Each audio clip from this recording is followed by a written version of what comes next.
Hey, what's up guys? So in this video, we're going to be taking a look at the Viofo A139 3-channel dashcam. It has 3 different dashcams, so it can record everything in the front, in the rear, and inside your car. And in my opinion, it's actually one of the best 3-channel dashcams currently available on the market. Additionally, it's also available as a 2-channel dashcam if you want just the front and rear recording. And in fact, that's the exact setup that I'm currently running in my wife's car. And I'm really happy with it as a 2-channel setup as well. And so in this video, we're going to go ahead and take a look at the A139. We're going to take a look at the different features, the video quality, and ultimately see whether or not it's a good choice for you as well. Now in the box, it's going to come with the main front-facing dashcam, plus the rear dashcam and the interior-facing dashcam. It's also going to come with some cables and mounts and installation tools that you'll need too. Now it retails for $269 for the full 3-channel setup with all 3 cameras. And if you want just the 2-channel version for front and rear recording only, that's going to retail for $219, so $50 less if you don't want the interior-facing dashcam. Now, taking a closer look at the main camera, I like the wedge-shaped design because it means the dashcam is going to sit more flush with your windshield. And then taking a closer look at the main dashcam itself, you can see we've got some status LEDs here at the top, and then some buttons along the bottom to control the dashcam. So your power button, start and stop recording, emergency recording in case something important or interesting happens on the road, and then buttons to turn the microphone on and off, and same thing here with Wi-Fi. At the top, you've got a number of different ports. So your USB Type-C for power, definitely an improvement over mini USB that they used to use with older dash cams. You've got the connector for the rear-facing dashcam and the interior one. I really like that they're using now much thinner cables than before. I originally wanted to install the Viofo A129 Pro in my wife's car, but that dashcam uses much thicker cables, and so I wasn't able to run them properly through my wife's car. The much thinner cables with the A139 is a big improvement, and so I was actually able to run the cables through properly and get this dashcam installed, and so I really like this new change. And then there's a couple other ports here for the optional external microphone, audio video out to plug into a TV or something, plus 2 screw threads, one here and a second one right there. That's going to be for the optional tamper-proof case, which is going to prevent unauthorized users from maybe unplugging cables or from unplugging the memory card, which is located here on the side of the dashcam. Now, the dashcam supports up to 256 gig cards, and I'll put the card that I run and recommend myself down in the video description along to where you can pick up the camera itself. On the other side of the dashcam, we've got the microphone right here and a little reset button as needed. The quick release mount is located right here, so you can pop the dashcam on and off the windshield as needed. And then once you get the dashcam mounted on the windshield and aimed, you can then adjust the lens for the dashcam and rotate it up and down to make sure that it's pointed straight ahead. You'll also notice here at the top of the lens, there's a little white strip right there, and that's actually for the included circular polarizer. It's a special filter like this that attaches right here to the front of the lens. And when you install it in your car, and of course ensure that it's oriented properly, it's going to allow the dashcam to cut through any reflections and glare on your windshield and help the dashcam actually better see out your windshield and record what's going on outside the car. The rear dashcam is designed to attach directly to your rear window, and it can rotate all the way around to get it pointed exactly where you need. And same idea here with the interior-facing dashcam, you just mount to the front of your vehicle pointing in. And speaking of which, let's go ahead and take a closer look now at this interior-facing dashcam. This is one of the main things that I wanted to check out here with the A139. So the interior-facing dashcam, it records at 1080p, Full HD, and 30 FPS. And I find that driving around, it does a great job of recording everything going on inside my car. Now, I've done a whole separate video already going over the main benefits and reasons of why you may want an interior-facing dashcam. If you're curious, you can go ahead and check out that video as well. I'll put a button on screen or a link in the video description so you can check that out. And if you take a closer look at the interior dashcam itself, you'll notice there's actually 6 infrared LEDs that go around the lens that actually light up at night and allow you to record inside the car even when it's completely pitch black. Additionally, unlike some other 3-channel dashcams, it also allows you to record in the daytime in color. Now, something I've noticed from testing is that in certain cars, you'll actually see kind of this magenta hue on the footage itself. Now, in order for this to work, there's actually a special infrared filter that's in front of most dash cams, or cameras in general, that blocks infrared light. On the A139, they've actually removed that filter so that the infrared light that it's shining can actually be picked up by the image sensor. Now, when you're driving around in the daytime without the IR filter, you're going to see kind of this magenta cast to the images itself. I have noticed this kind of varies, like I see more of it in my wife's car than I do in my car, and so your mileage may vary on this, but with this dashcam you will sometimes see this magenta hue. There are some dashcams that have an IR filter that kind of goes up and down, so when you're shooting in the daytime it actually cuts off the IR light, though that usually kind of creates this little clicking sound when it switches between daytime and nighttime mode. With the A139 it doesn't do that, and so I actually like that because it means the dashcam is going to stay quiet the whole time while I'm driving. There's no clicking between day and night or going in and out of tunnels or parking garages or anything.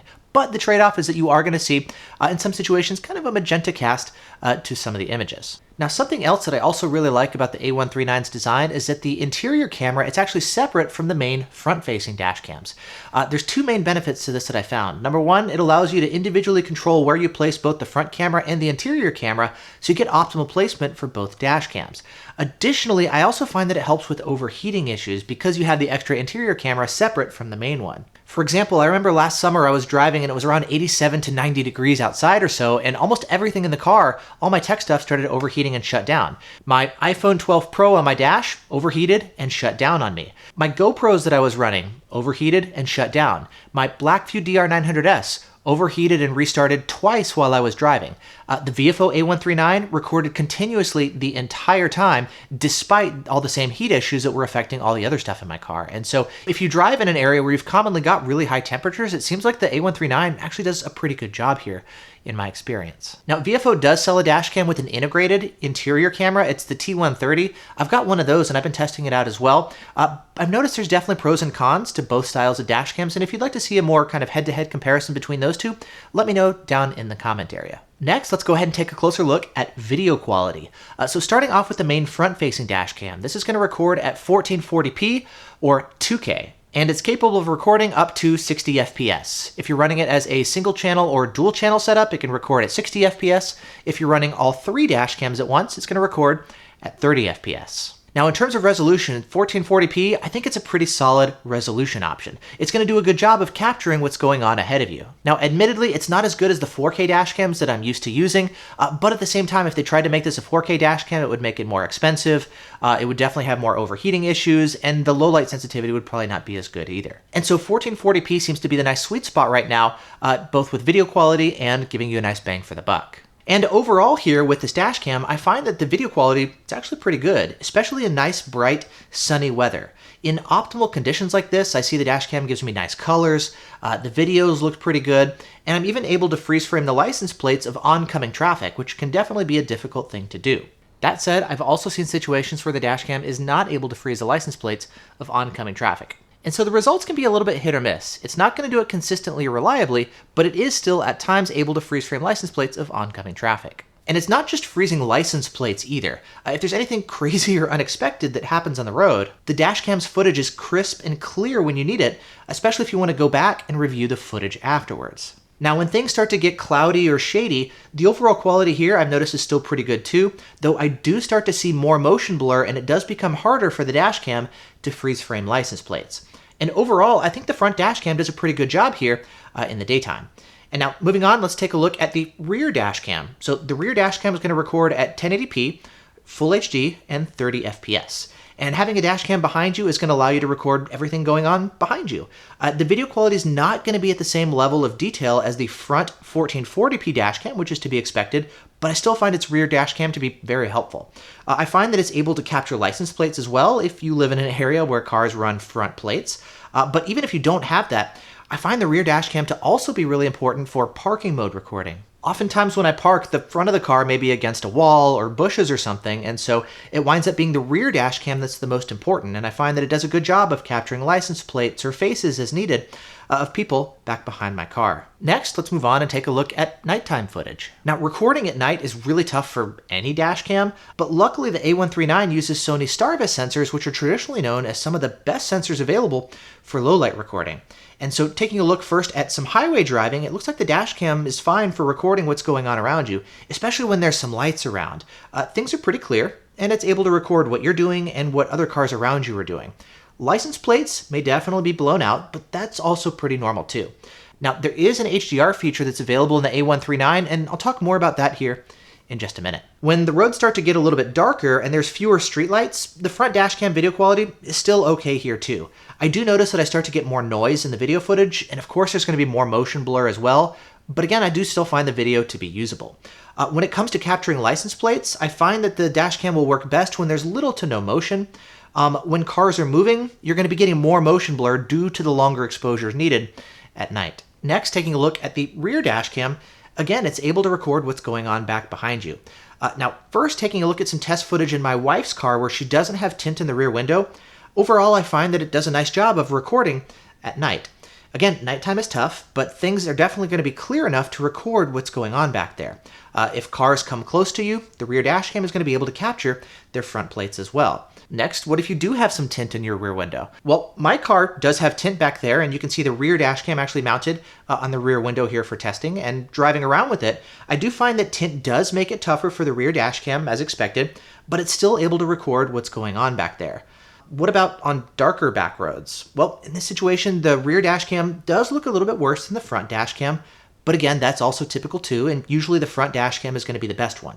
Regardless though, even driving with tint, it's still able to record what's going on back behind me. Next, let's take a closer look at the HDR feature in the A139. HDR is designed to give you, well, additional dynamic range, right? So it's going to give you more information in both the bright highlights and in the dark shadow areas. And in order to do some testing here, I actually went out and bought a second A139 to run side by side, so I could run one dashcam with HDR turned on and a second one with HDR turned off. And what I found in testing is that turning on HDR definitely does help with recording the additional detail in the highlights, like in the bright sky here in this sample clip. And it's doing this by combining both a dark exposure and a light exposure into each individual frame. Unfortunately, though, this is going to lead to some ghosting in the images. And if you take a look here, if I'm trying to freeze frame license plates, for example, it's going to kind of start to kill the ability to freeze frame plates when cars are moving. And so personally, I think you're better off running it with HDR turned off here in the daytime. What about testing at night? I find that with HDR turned on, it looks like the A139 can do a better job of both seeing details in the dark areas, and it's less likely to have bright headlights being a problem with cars driving towards you.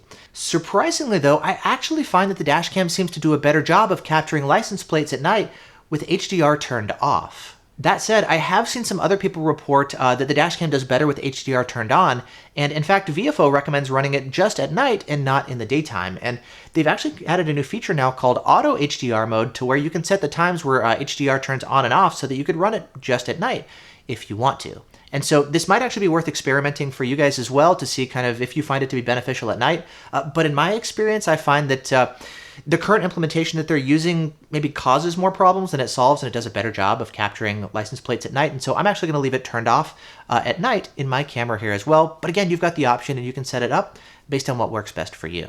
Moving on, let's go ahead and take a look now at parking recording.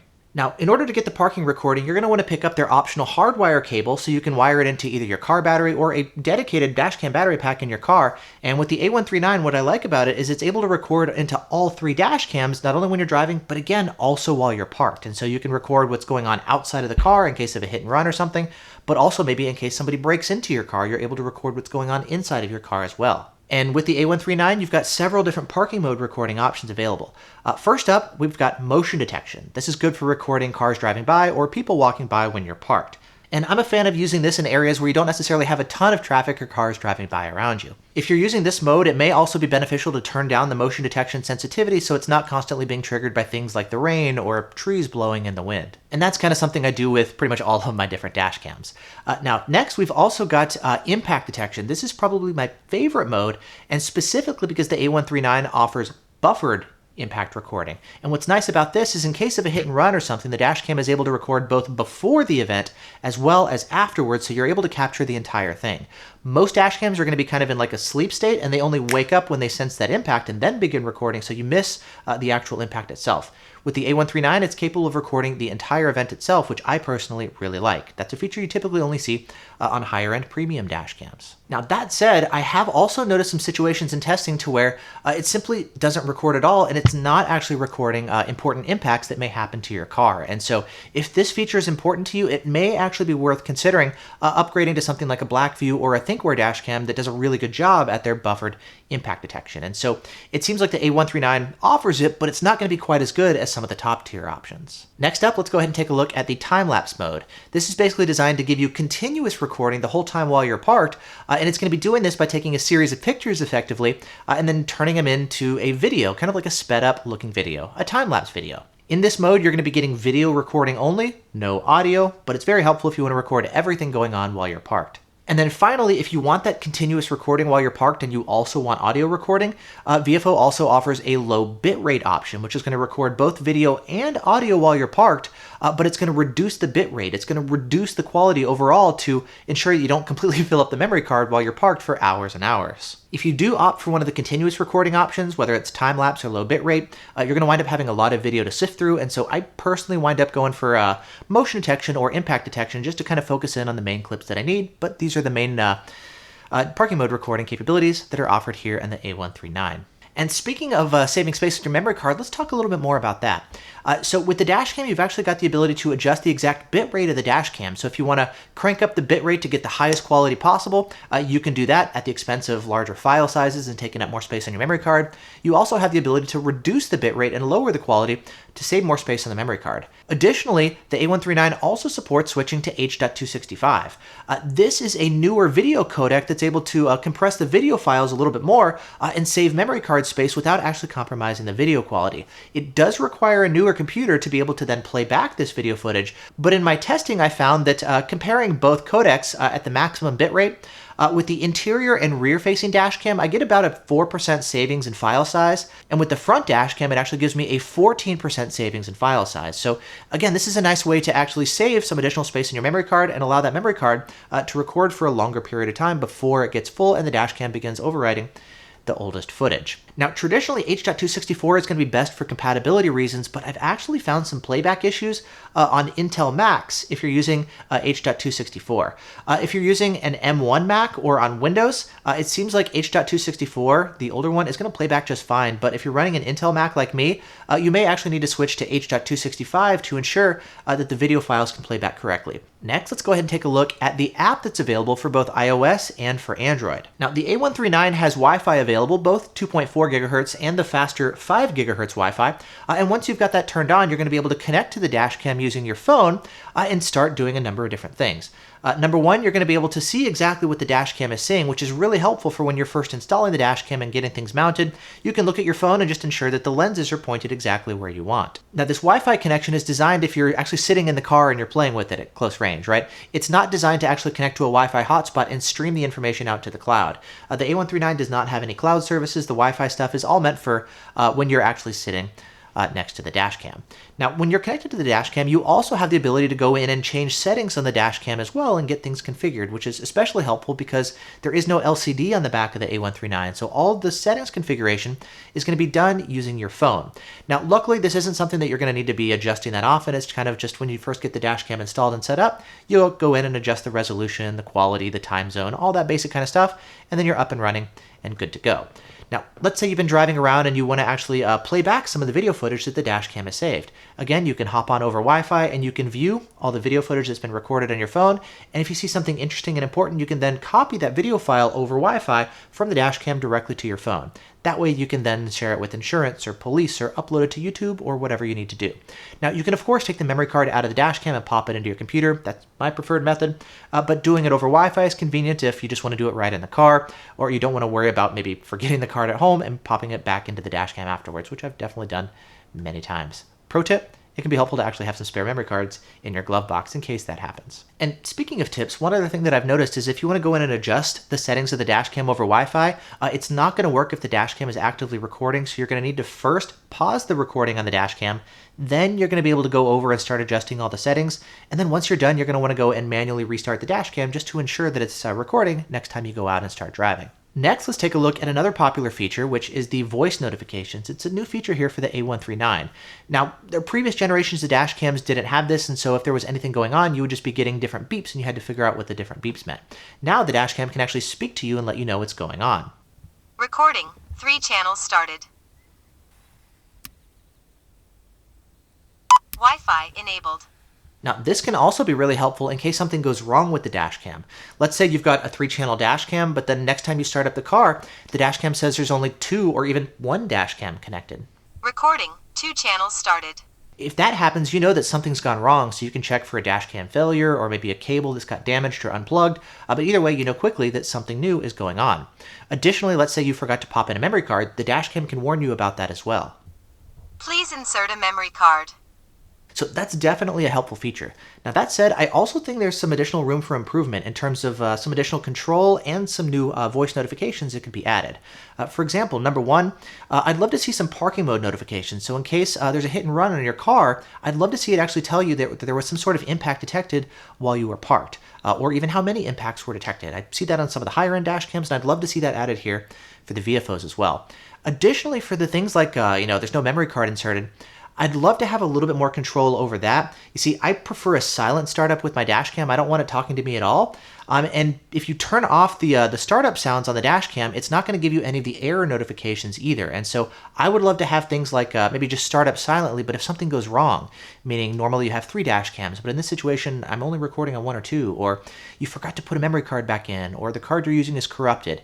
Anything important like that I really want to know, I would love to have just error notifications while otherwise having the silent startup available. And maybe that's something that Viofo will ultimately do. I don't know. They seem to be really good as far as listening to customer feedback and continuing to improve their dashcam.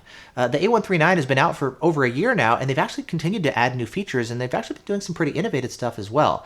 Things like the auto HDR mode, which I mentioned, is pretty cool. There's also a Wi-Fi station mode that they're currently developing, things like allowing the dashcam to serve as a Wi-Fi hotspot so you can actually connect to it not only from your phone, but also from your computer to view footage or download footage directly to your computer. In my testing, that feature doesn't work yet, but it is something that they're working on.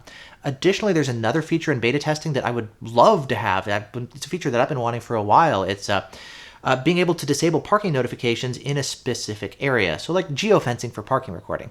The idea is most of the time you are going to want your dash cam recording when you're out and about, right? Or even if you park in front of your house on like the street or something, parking recording is very helpful. But let's say you're like me and you park your car in the garage and you'd rather have the dash cam just not record when you're in the garage to just save the battery of your car to ensure you get the maximum record time when you're out and about. There's a beta feature that they're working on to basically allow it to disable parking recording when you're parked at home. That would be a super useful feature. I'd love to see that as well. Again, it's not available yet, but it is something that they're also working on. And so I love to see Viofo continuing to improve and innovate and continue to make their dash cams better and better. This is one of the things that I find that besides just being a good bang for the buck in general with Viofos, they also seem to do a pretty good job of continuing to update their dash cams over time. Also, one tip about the firmware updates, when you do apply a firmware update with the dashcam, it is going to then reset all of your settings back to factory default. And so after you update the dashcam, you are going to need to go back in and kind of readjust your options, the video quality settings, your time zone, date and time, all that kind of stuff. It's a little bit annoying. Some dashcams will actually keep your time zone and settings, but this one will actually completely reset your dashcam back to factory default, so just something to be aware of. Next, let's take a quick look at one of my favorite accessories for the A139, which is the remote Bluetooth button. The idea is in case something important happens on the road and you want to save and protect that clip, you're just going to press the emergency recording button right here on the dash cam itself. That's going to protect the clip to make sure it doesn't get overwritten, and it's also going to put it in a special read-only folder to make it easier for you to find afterwards. Now that said, it's not always easy to press this button, especially in a couple situations. Number one, where I like to mount the dash cam, I usually kind of hide it behind my rearview mirror to maximize my visibility out the car and to make things a little bit more stealth, and so it's tougher to just find the button just by feel alone, even though the button is a little bit bigger than the others and there is a little bit of a raised bump on it so that you can find it just by feel. Sometimes it's easier, depending on where you have the dash cam mounted, to just have a second button that you can install somewhere more convenient and just press the button right there.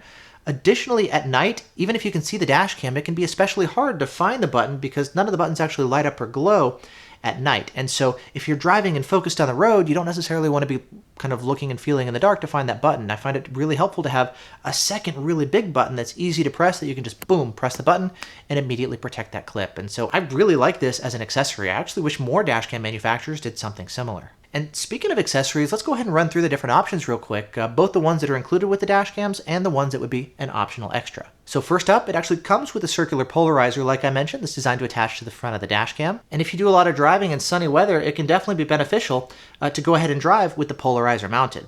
Additionally, the mount itself right here, it's a special quick release mount, and there's GPS built into the mount as well. And so when you're driving around, you have the option to display your speed on the video footage, display your latitude and longitude, and it will also ensure that the date and time stays synced on the dash cam as well. It doesn't offer any sort of GPS navigation capabilities. It's just designed to actually add some GPS information onto the video file itself. Next, moving on to the accessories that are available but not included, there's first up the hardwire cable that you can mount if you don't want to actually use the included cigarette lighter cable. So you wind up having a cleaner install with the cable hardwired, plus it's going to give you the parking recording capabilities. That Bluetooth button that I mentioned, that's also an optional extra. And same thing with the tamper-proof cover that you can have to protect the cables and the memory card slot. Finally, Viofo also sells their own external microphone that you can plug into the dash cam as well if you'd like to actually record audio from somewhere other than the front of the car. And so overall, my impressions of the A139, I think it's a pretty great dash cam, both in its 3-channel configuration and in the 2-channel configuration. And I love having some of the advanced options like control of the bitrate to maximize video quality, or even H.265 to then save on some memory card space.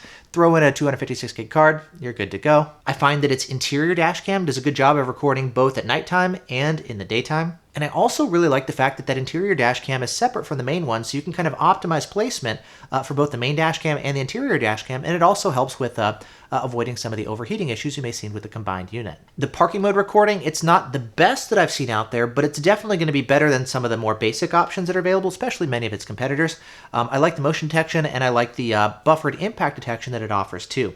It's, again, not going to be as good as some of the premium options that are out there, but it's definitely better than most of the competition. I find the Wi-Fi built in to be very helpful and useful. It comes with a circular polarizer, so you don't have to spend extra to get it. Plus, the dashcam has continuous updates and improvements over time, so it seems to get better and better as time goes on. And so if you're looking for a 3-channel dashcam, I think it's a great choice. If you're looking for a good 2-channel option, I'm running it in my wife's car, and I'm really happy with the install in her car. It's not perfect. I mean, there's certainly room for improvement, but that's also true for any dashcam. And so overall, I think the A139, it's a pretty solid choice, and I can see actually why it's so popular. And so if you're wanting one, I'll put a link down in the video description to where you can pick it up, as well as the different accessories and options that I mentioned throughout this video as well. And so, yeah, with that said, there's my thoughts on the Viofo A139. Thanks so much for watching. Hope you're all doing great, and I'll see you in the next video.